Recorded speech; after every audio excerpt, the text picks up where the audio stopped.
नमस्कार दोस्तों, बॉलीवुड के दिग्गज एक्टर शत्रुघ्न सिन्हा की मुश्किलें इस समय बढ़ती हुई नजर आ रही है।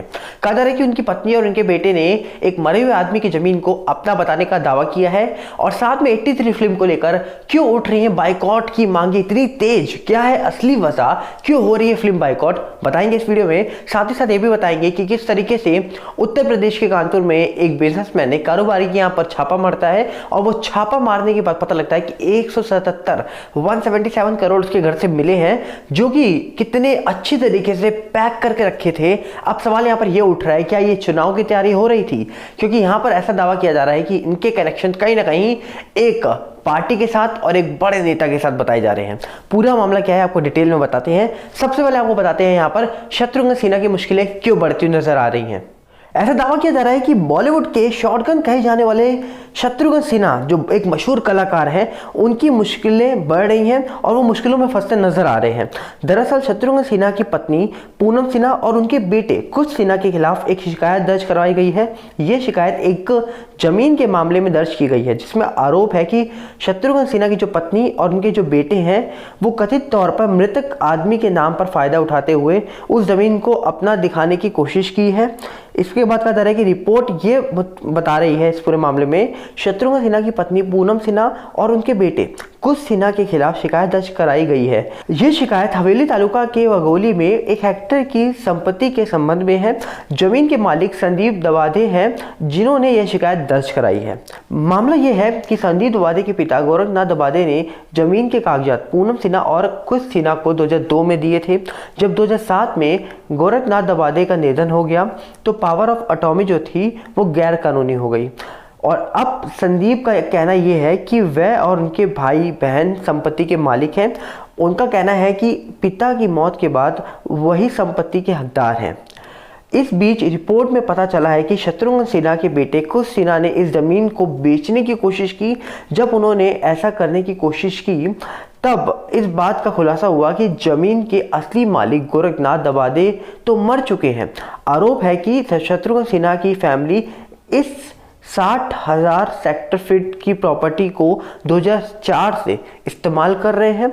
जब जमीन पर विवाद बढ़ा तो दवादे फैमिली का आरोप है कि पुलिस ने बड़े नामों को देखते हुए शिकायत दर्ज करने से इनकार कर दिया।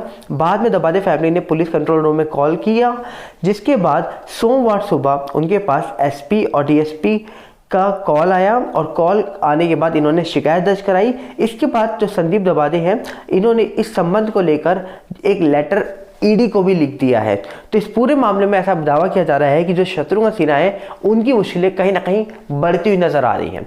साथ साथ कहा जा रहा है कि अगर इस पूरे मामले को देखा जाए तो कहीं ना कहीं बॉलीवुड की मुश्किलें तो तब से ही बढ़ चुकी थी जब से बॉलीवुड की कई सारी रियलिटी दुनिया के सामने आ रही थी। तो अब देखने वाला विषय होगा कि आखिरकार ये शत्रुघ्न सिन्हा के ऊपर या उनके परिवार के ऊपर जो कंप्लेन करवाई गई है इसमें क्या सच्चाई है क्या नहीं, ये तो वक्त बताएगा। पर कहीं ना कहीं ये बड़ा खुलासा हुआ है कि आखिरकार किस तरीके से यहाँ पर जो शिकायत दर्ज कराई है, उन्होंने ये भी दावा करा कि बड़े नाम देखते हुए पुलिस ने शिकायत दर्ज करने से ही मना कर दिया। तो क्या बड़े लोग अगर कुछ भी करेंगे तो शिकायत दर्ज नहीं होगी?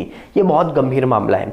आगे बढ़ते हैं और आपको बताते हैं, कल से हम देख रहे हैं कि जो 83 फिल्म आई है इसको लेकर बाइकआउट की मांगे उठ रही हैं। पहले दावा ये किया गया कि इस पूरे मामले में एसएसआर का नाम आ रहा है, उनके जो फैंस हैं वो बाइकआउट कर रहे हैं। पर अब इस चीज की असली वजह सामने आ रही है। जिस तरीके से जेएनयू जो प्रोटेस्ट हुआ था वहां पर दीपिका पादुकोण का जाना और साथ में कबीर खान का सीए का जो प्रोटेस्ट था उसमें भाग लेना, ये बहुत ही बड़ा एक मुख्य कारण है कि इस फिल्म को बाइकआउट करने की मांग उठी है।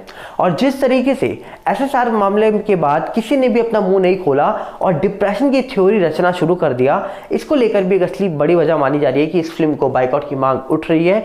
जहां पर दीपिका के हेटर्स भी इस फिल्म को बाइकआउट कर रहे हैं, वहीं पर सुशांत सिंह राजपूत के फैंस भी इस फिल्म को लगातार तौर पर बाइकआउट करने की मांग भी कर रहे हैं और बाइकआउट भी कर रहे हैं। जिस तरीके से हमने देखा कि दीपिका पादुकोण अक्सर उन जगहों पे जाती है जो भारत के अगेंस्ट होते हैं। जैसे आपने देखा कि जहां पर जेएनयू ये पूरा प्रोटेस्ट किया गया जेएनयू में, वहां पर दीपिका पादुकोण किस तरीके से समर्थन देने गई थी, जिसके बाद कई सारे सवाल उठे, कई सारे जवाब पूछे गए और उसके बाद दीपिका पादुकोण को मुबारकबाद दिया जाता है पाकिस्तान की तरफ से। पाकिस्तान के कुछ ऐसे लोग जो कि वहां के ऑफिसर बन के बैठे हैं और वो मुबारकबाद देते हैं दीपिका पादुकोण को कि आप जेएनयू में जाकर प्रोटेस्ट कर रहे हैं और सपोर्ट कर रहे हैं उन लोगों को जो वहां बैठकर क्या कर रहे थे, आप सबने देखा था। इसके बाद जो कबीर खान है, जो इस फिल्म को शायद प्रोड्यूस कर रहे हैं या फिर इस फिल्म को डायरेक्ट कर रहे हैं, उस फिल्म को डायरेक्ट कर दी जा रहे हैं जिस फिल्म को कहा जाता है कि बहुत बड़ी फिल्म होगी। इस फिल्म में करोड़ों खर्च हो गए, शायद 150 करोड़ की फिल्म है, पर इस फिल्म ने कितना कमा लिया ये तो शायद आपने देख लिया होगा। पहले दिन की कमाई में 14 या 15 करोड़ के आसपास की कमाई बताई जा रही है और इसके बाद कहा जा रहा है कि इस फिल्म को हिट होने के चांसेस बहुत ज़्यादा नहीं दिख रहे हैं। अभी तक तो फिलहाल नहीं दिख रहे हैं, क्योंकि एक तरफ से कोविड का आना, एक तरफ से ओमिक्रॉन का आना, और कहीं ना कहीं ये संकेत दे रहे हैं कि कोई भी अच्छी पढ़ी लिखी फैमिली इस समय भीड़ भाड़ इलाके में नहीं जाना चाहेगी। और भीड़ भाड़ इलाके में नहीं जाएगी, इसका मतलब क्या? इसका मतलब थिएटर पे जाना तो बिल्कुल पसंद ही नहीं करेगी। और ये फिल्म थिएटर पे ही रिलीज हुई है, ना कि OTT पर। तो कहीं ना कहीं इस फिल्म को देखा जाए तो इस फिल्म का रिलीज होना क्या सही वक्त था ये, क्योंकि वक्त सही हो गलत हो, पर एक्चुअली में इस फिल्म को कितने लोग देख रहे हैं इसका नतीजा पहले दिन के बाद लग चुका है। और कहीं ना कहीं जिस तरीके से बाइकआउट की मांग सोशल मीडिया पे ट्रेंड कर रही है, उसने भी दावा कर दिया कि इस फिल्म को कितने रिव्यू मिलने वाले हैं ये वक्त आने पे निकल के आ ही जाएगा। क्योंकि यहाँ पर देखा जा रहा है कि पिछले 1-1.5 साल से कितनी सारी फिल्में जो बॉलीवुड की हैं वो कितनी हिट गई हैं, ये जनता भी जानती है और ये खुद बॉलीवुड वाले भी जानते हैं।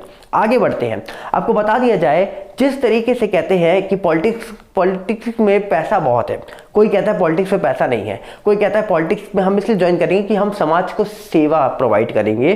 पर जिस तरीके से कानपुर के एक इत्र कारोबारी के यहाँ, जी हाँ, एक परफ्यूम कारोबारी के यहाँ जो बिजनेसमैन अपने आप को बोलते हैं, 177 करोड़ 45 लाख रुपए घर में मिल जाए, वो भी कैश, तो आप उनको क्या बोलोगे?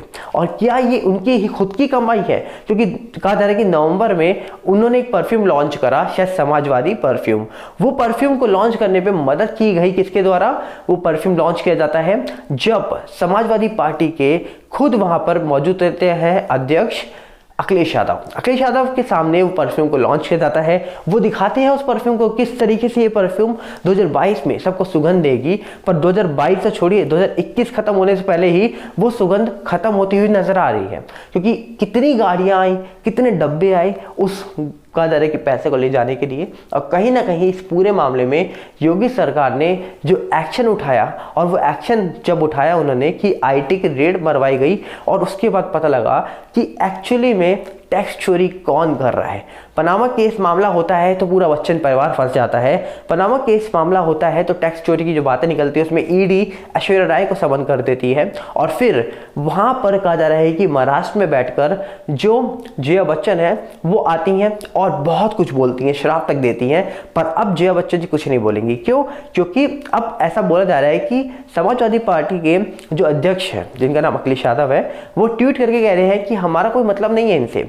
पर कहीं ना कहीं आप जिसका परफ्यूम लॉन्च कर रहे हो, किसकी परफ्यूम की सुगंध आप पूरे देश को देना चाहते थे, इस परफ्यूम की सुगंध आपकी पार्टी ने नहीं ली है, क्योंकि बहुत बड़ा सवाल बन जाता है। ऐसा दावा किया जा रहा है कि एक पम्मी जैन है, जी हाँ, एक पम्मी जैन नामक शख्स है जिनका पूरा नाम कुछ और है, पर इनको प्यार से लोग पम्मी जैन भी कहते हैं। पम्मी जैन बहुत करीबी है पीयूष जैन के, और जिनके यहाँ छापा पड़ा है वो है पीयूष जैन। अब ऐसा दावा हो रहा है, जिस तरीके से लोग कहते हैं अंबानी अडानी तो बीजेपी के कंट्रोल में है, बीजेपी के साथी हैं, वैसे ही ऐसा बोला जाता है कि जो पम्मी जैन है वो समाजवादी पार्टी के बहुत अच्छे क्लोज है। अब ऐसा भी दावा होता है। अब ऐसा दावा इसलिए होता है, लोगों का कहना है कि किसी तरीके से पीयूष जैन के थ्रू बीजेपी सरकार पम्मी जैन को पकड़ना चाहती है। अब इसमें रियलिटी कितनी है तो वक्त बताएगा, पर कहीं ना कहीं इस वक्त बड़ी खबर यही निकल के आ रही है कि एक व्यापारी के घर से 177 करोड़ 45 लाख रुपए मिल जाए और सवाल ना उठे, ये हजम नहीं होगा। क्योंकि कहीं ना कहीं ये कितने लोगों की कमाई है, कितनी टैक्स चोरी है। एक आम आदमी भी जॉब करता है, 20,000 की करे, 50,000 की करे, 1 लाख की करे, उसमें से भी टैक्स कटता है। कुछ भी काम करेगा टैक्स कटेगा, और ये करोड़ों अरबों रुपए कमा कर घर पे रखते हैं, फिर भी इनके पास से कुछ नहीं जा रहा, कोई टैक्स नहीं भर रहे। तो कहीं ना कहीं इनका जो पैसा निकला है, अब कहा जा रहा है कि इसको गिनने में ही करीब 17 घंटे लग गए। 21 घंटे की ये छापेमारी थी, नोट गिनने में 17 घंटे लगते हैं, सोचिए। इसके बाद कहा जा रहा है कि ये सारे पैसा इकट्ठा करके SBI बैंक ले जाया गया है। अब ऐसा बोला जा रहा है कि इनके जो कन्नौज में घर है, इनके जो टोटल बिजनेस है, 40 तो कंपनियां बताई जा रही हैं, रिपोर्ट्स ऐसे दावा कर रही हैं। तो क्या एक्चुअली में फैक्ट्स हैं, ये तो वक्त बताएंगे, क्योंकि आप कहीं ना कहीं यहाँ पर अनुमान भी नहीं लगा सकते। अगर नगद 177 करोड़ रुपए घर में मिलता है तो कमाई कितनी होगी और कितना पैसा होगा अकाउंट में, कितना पैसा बिजनेस में होगा, कितने ट्रांजैक्शंस होते होंगे, ये शायद अनुमान भी लगाना बहुत मुश्किल है। तो जिस तरीके से यहाँ पर अब कनेक्शंस जोड़े जा रहे हैं, कनेक्शंस निकल के आ रहे हैं, ये वक्त बताएगा कि आखिरकार किस लोगों से इनके कनेक्शंस हैं, ये तो वक्त बताएगा। आप क्या कहना चाहेंगे जरूर रखिएगा अपनी बात कमेंट्स में। मिलते हैं बहुत जल्दी। नमस्कार, जय हिंद।